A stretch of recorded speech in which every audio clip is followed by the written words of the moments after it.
एक दिन राधा अपनी भैंस के लिए जंगल में चारा काटने जा रही थी। तभी पास के एक बरगद के पेड़ पर एक जादुई तोता बैठा था।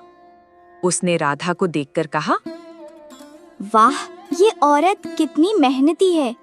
मैं कई सालों से देख रहा हूँ। ये हर सुबह जंगल आती है और अपने भैंस के लिए ताज़ा चारा काट कर ले जाती है। लेकिन एक भैंस कितना ही दूध दे, उससे तो बस इनके घर की खीर ही बनती होगी। फिर ये बेचते क्या होंगे? मैं एक जादुई तोता हूँ, क्यों ना मैं गाय बनकर इनके घर चला जाऊँ। मेरे दूध को बेचकर ये अपनी जिंदगी आराम से जी सकेंगे। हाँ, ये ठीक रहेगा। ये औरत बहुत दयालु और नेक दिल भी लगती है। इतना कहकर तोता पेड़ से उतरा और एक सुनहरी चमक के साथ एक खूबसूरत गाय में बदल गया।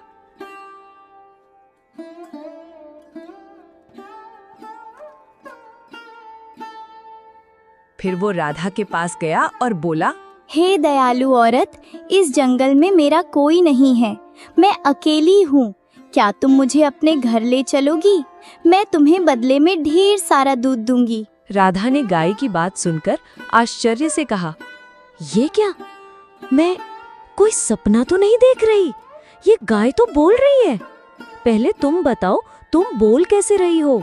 मैंने तो आज तक कोई गाय इंसानी आवाज में बोलते नहीं देखी। दरअसल मैं एक जादुई गाय हूँ, इसलिए मैं इंसानों की तरह बोल सकती हूँ और उनकी बातें समझ सकती हूँ। मैं कह रही थी, मुझे अपने घर ले चलो। तुम मुझे सुबह शाम हरा भरा चारा देना और मैं तुम्हें ढेर सारा दूध दूंगी। उस दूध को बेचकर तुम अपनी जिंदगी आराम से चला सकोगी। एक भैंस से तुम्हारा गुजारा तो हो नहीं रहा।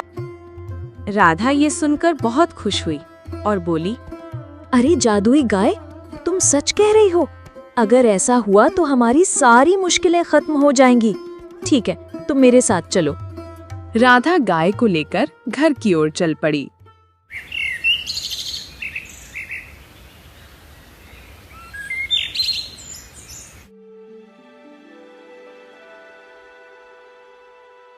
थोड़ी देर बाद राधा गाय के साथ घर पहुंची तो उसके पति मोहन ने आश्चर्य से पूछा, अरे राधा, तुम तो भैंस के लिए चारा काटने गई थी, फिर ये गाय कहाँ से ले आई तुम? मोहन, मैंने इसे कहीं से पकड़ा नहीं। ये मुझे जंगल में मिली। इसे बस थोड़ा सा चारा देना है और ये बदले में ढेर सारा दूध देगी। एक भैंस से हमारा गुजारा नहीं हो रहा था। अब इस गाय का दूध बेचकर हम अच्छे से जी सकेंगे। राधा, तुम सच कह रही हो। फिर तो तुमने बहुत अच्छा किया। हम आज से इस गाय का अच्छे से ध्यान रखेंगे। उस दिन से दोनों रोज जंगल से गाय के लिए हरा भरा चारा लाने लगे। दिन बीतते गए।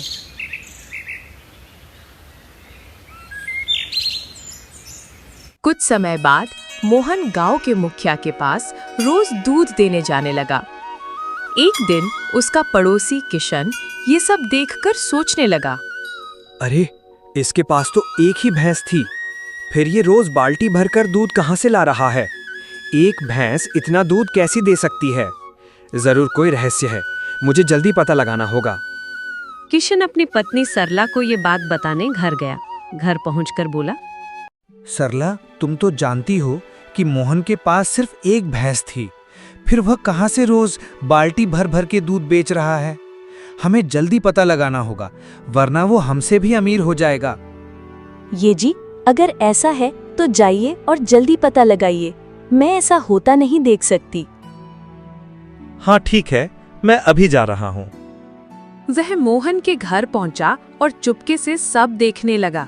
मोहन गाय से बातें कर रहा था। मेरी प्यारी गाय, और चारा खाएगी? मैं अभी लाता हूँ।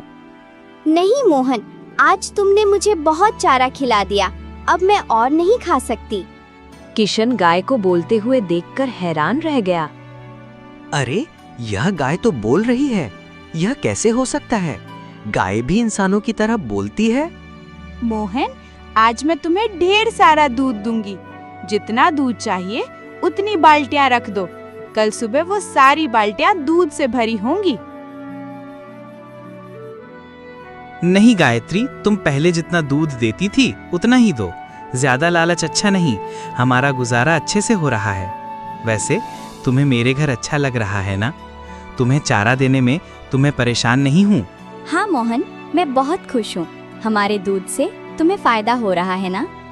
हाँ गायत्री, तुम्हारे दूध से हमें 2 वक्त की रोटी मिल रही है। अच्छा, तो ये जादुई गाय है जो बाल्टी बाल्टी दूध देती है।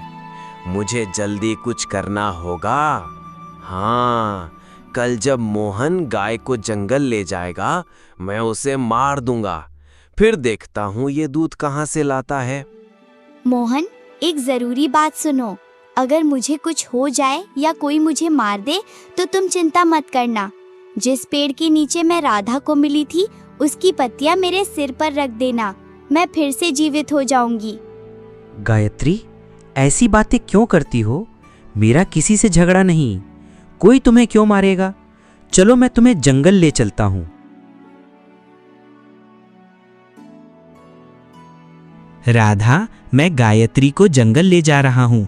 अगर देर हो जाए तो चिंता मत करना। ठीक है, लेकिन जंगल में सावधान रहना, वहाँ जंगली जानवर होते हैं।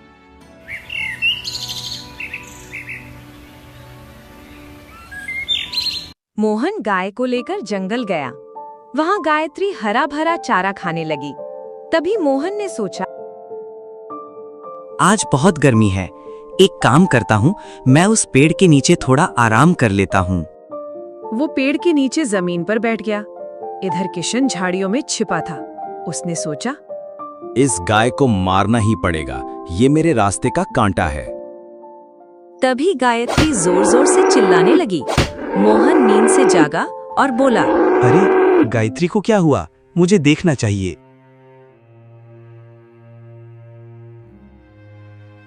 वह गाय के पास पहुंचा और देखकर स्तब्ध रह गया। गायत्री मर चुकी थी। मोहन बहुत दुखी हुआ और उसकी आंखों से आंसू बहने लगे। हे भगवान, ये कैसे हो गया? मेरी गायत्री कैसे मर गई? अब मैं राधा को क्या जवाब दूंगा? मोहन उदास होकर घर लौटा। तभी राधा ने पूछा, मोहन, क्या हुआ? तुम इतने दुखी क्यों हो? और गायत्री कहाँ है? राधा, मैं तुम्हें कैसे बताऊं? गायत्री अब नहीं रही, वो मर गई। ये क्या कह रहे हो? वो तो जंगल में चारा खाने गई थी। बताओ क्या हुआ? मैं जंगल में पेड़ के नीचे सो रहा था, तभी अचानक गायत्री की चीख सुनाई दी। जब मैंने देखा तो वह मर चुकी थी। ये कैसे हो गया? वो गाय हमारी कमाई का एकमात्र सहारा थी। अब हम क्या करेंगे? राधा, चिंता मत करो, मुझे गायत्री का रहस्य पता है। मैं जंगल से पत्तियां लाता हूँ। ठीक है, लेकिन सावधानी से जाना। मोहन जंगल गया।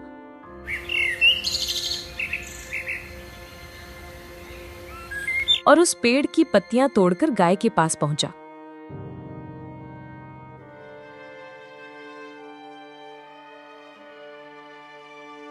उसने पत्तियां गाय के सिर पर रखीं। तभी एक तेज रोशनी के साथ गायत्री जीवित हो गई। मोहन खुश होकर बोला, गायत्री, तुम वापस आ गईं। भगवान का लख लख शुक्र है। पता है, मुझे तुम्हारे बिना अच्छा नहीं लग रहा था। राधा और मैं रो रो कर बुरा हाल हो गया। मोहन, अब मैं ठीक हूँ। चलो घर चलते हैं। राधा मुझे देखकर खुश होगी। मोहन गाय को लेकर घर गया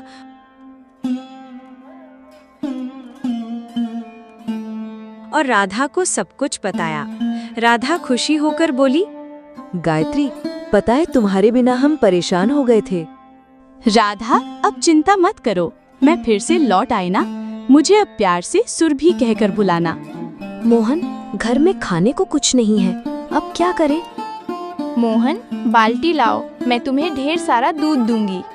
सुरभि, पहले जितना दूध देती थी उतना ही दो, वो हमारे लिए काफी है।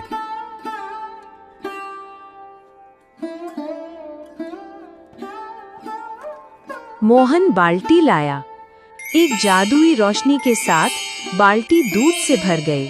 राधा बोली, वाह सुरभि, तुम्हारा दूध तो बहुत गाढ़ा है, लेकिन अभी हमारे पास चारा नहीं है।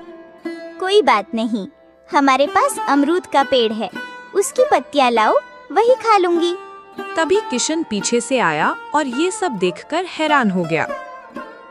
मैंने तो इस गाय को मार दिया था, फिर ये कैसे जीवित हो गई? मुझे फिर से कुछ करना होगा। राधा, मैं मुखिया के पास दूध देने जा रहा हूँ। अगर देर हो जाए तो चिंता मत करना। ठीक है, लेकिन थोड़ा जल्दी लौटना। मोहन जंगल के रास्ते मुखिया के घर गया। रास्ते में उसने एक बूढ़ी औरत को कुटिया के सामने रोते देखा। अरे अम्मा, आप रास्ते में बैठकर क्यों रो रही हैं? बेटा, मुझे 2 दिन से भूख लगी है, कुछ खाने को मिल जाए तो अच्छा होता। खाने के लिए कुछ तो नहीं है, लेकिन मेरे पास दूध है, आप इसे पी लो। बेटा, तुमने मेरी जान बचा ली। मेरे बेटे बहू मुझे छोड़कर चले गए। मोहन ने दूध का कुछ हिस्सा बूढ़ी माँ को दिया और बाकी लेकर मुखिया के पास गया। मुखिया जी, ये ताज़ा ताज़ा दूध लाया हूँ। मोहन, तुम कई दिन के बाद आया, कोई दिक्कत परेशानी थी क्या?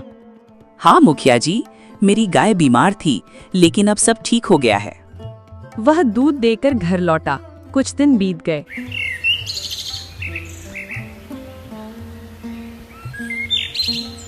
मोहन अब गरीबों की मदद करने लगा।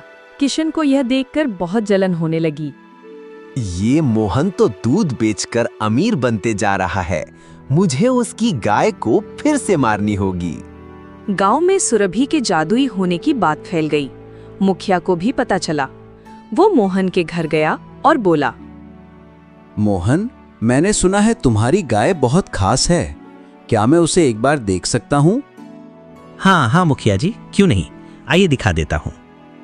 वह मुखिया जी को गौशाला ले गया।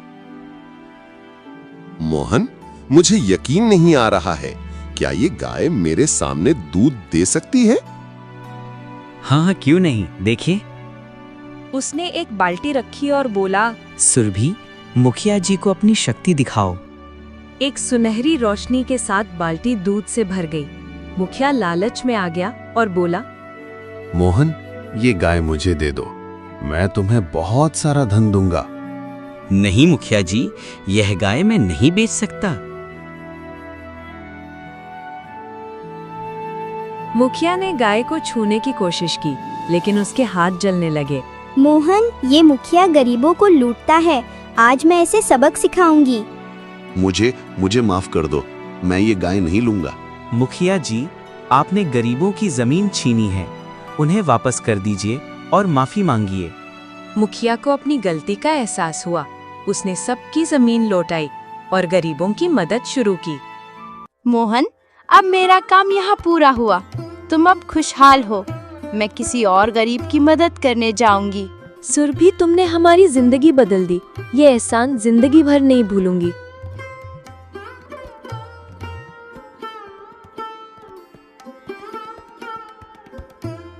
सुरभि चली गई और मोहन और राधा खुशी खुशी रहने लगे।